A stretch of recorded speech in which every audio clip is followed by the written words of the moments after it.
And welcome to Global Shift, where we track the global transition away from the neoliberal world disorder towards a new emerging planetary order and help to unpack and make sense of the latest news and geopolitical events.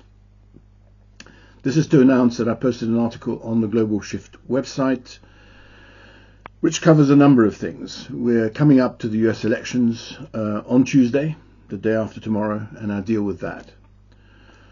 But the article starts with what I think is more important, the coming decision to rule on genocide in the case that South Africa and multiple other states have raised against Israel.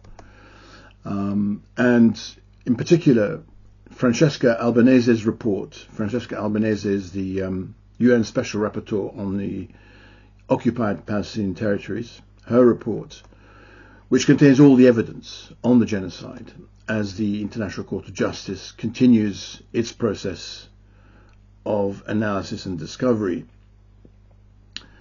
A final decision on this will be momentous for three reasons. The first of all, it will allow human rights lawyers to pursue cases of damage against Israel, its leaders and supporting countries and their leaders, like the United States, Germany and the United Kingdom. Secondly, it will finally end the monopoly Israel has wanted to maintain on victimhood in the twisted narrative that Zionism pursues. Thirdly, and for me this is the most important aspect, it will blow a hole through the Islamophobia industry, which was created in order to relaunch the American empire in its post-communist phase. I go into some history on that and how intellectual elites throughout liberal history actually have functioned to legitimate regimes such as the current American imperial system. It is noticeable, for instance, how Washington's vassal states, Germany and the United Kingdom in particular, enforce the Islamophobic narrative as part of their intellectual surrender to imperial modes of thinking.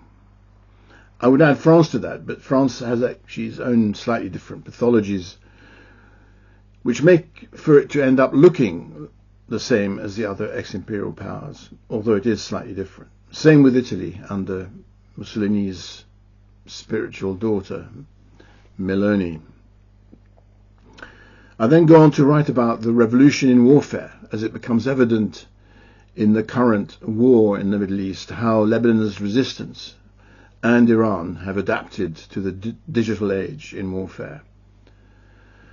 The most remarkable comparison to make, actually, in my view, a comparison which shows how the aging American military-industrial complex compares with the more fleet-footed and intelligent warfare deployed against it in the Middle East, is how the United States used some 80 2,000-pound bombs to kill Hezbollah leader Hassan Nasrallah, whereas Hezbollah itself only used a small drone to smash through Netanyahu's bedroom window.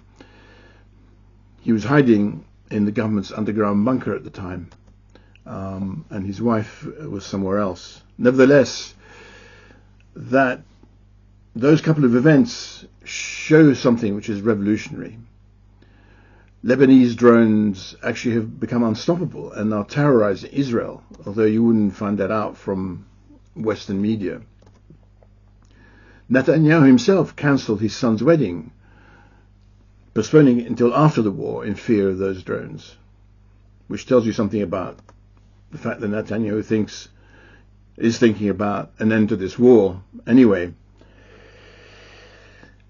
And all this is not at all to devalue the amazing fact that Hamas continues to visit death and destruction on Israeli forces and weaponry that are committing genocide in Gaza in this 14th month of the war. Even Netanyahu's final solution in North Gaza, or what has been called the general's plan, isn't working out as he expected. Hamas is doing this with very effective and cheap locally made weaponry, but the most important thing is their belief in themselves and their indomitable spirit. Now back to the revolution in warfare. There are two aspects. The first was the hypersonic missile aspect. Those missiles, those new missiles that Yemen, Hezbollah and Iran are increasingly beginning to use in this war, which are based on technology developed in Russia in response to George W. Bush's plan to surround Russia with missile defense systems that could, in theory, bring down ballistic missiles and give the United States nuclear first strike capability. Well, that plan has gone up in smoke. Hypersonics have now spread to Yemen, Lebanon, Iran, and this is especially galling for Israel because it means that from southern Lebanon to Tel Aviv, it would take a hypersonic missile a few minutes to arrive. This is an unstoppable weapon. The Iron Dome, whatever other missile defense systems that might be put up to thwart these missiles are useless against them. There is a link in a postscript at the end of the article on the science of hypersonics. Now there is a second element to this revolution in warfare that must now be extremely worrying for the Pentagon capitalists in the United States. This element threatens the multi-trillion-dollar stealth fighter F-35 project, which the Pentagon thought would be America's ticket to world dominance. This aircraft has had scorn poured on it from numerous military experts. What is clear, however, at the moment is that it has been extremely effective, unfortunately, in flattening the Shiite towns right across Lebanon from the south to the north and causing massive population displacement. However, in the latest round of strike and counterstrike between Iran and Israel, the F-35 seems to have come up against some kind of anti-stealth air defense system in Iran, which would have been developed under the recent Russia-Iran Strategic Partnership Agreement. I have a link in the article to an interview with Alistair Crook, who describes this mysterious event and its implications in detail. This bodes ill for America's future military dominance. All in all, taking on board all the criticisms aimed at the US military by the RAND Corporation, no less, for which links are also supplied, the aggressive posture that the United States has taken in the past few years in Ukraine, in the Middle East and in the Pacific would now appear to have a limited shelf life, given that all its assumptions are coming apart.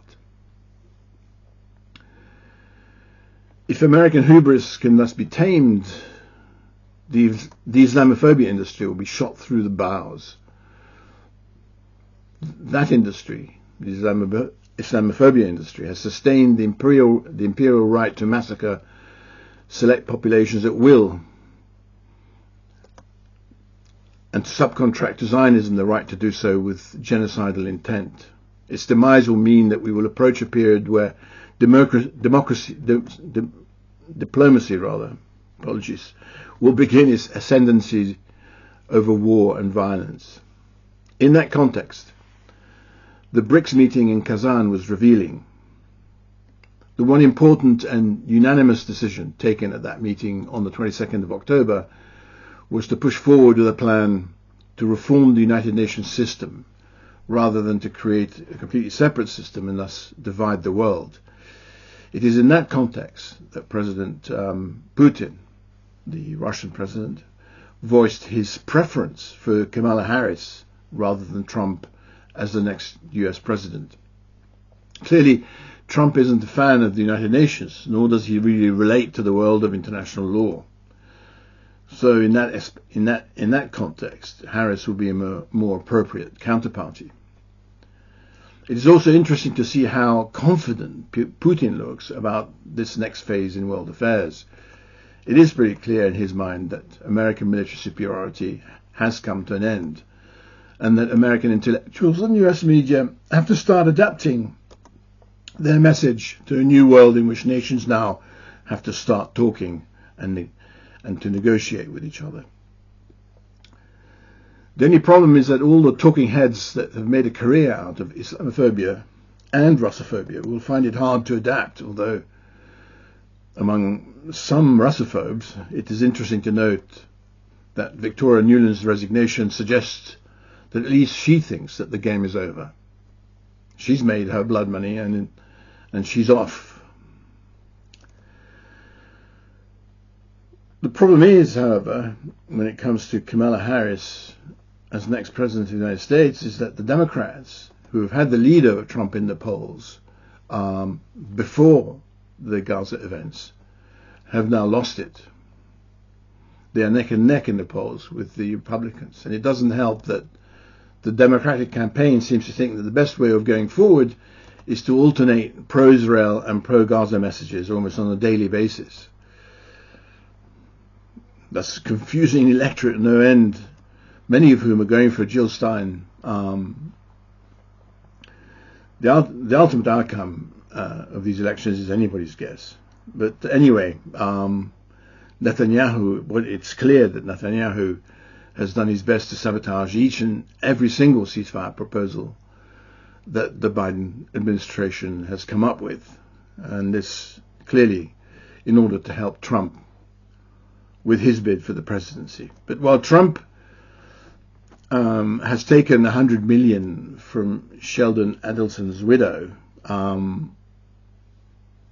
just as he did from Sheldon Adelson's before, there are two things that one has to keep in mind should Trump come to power.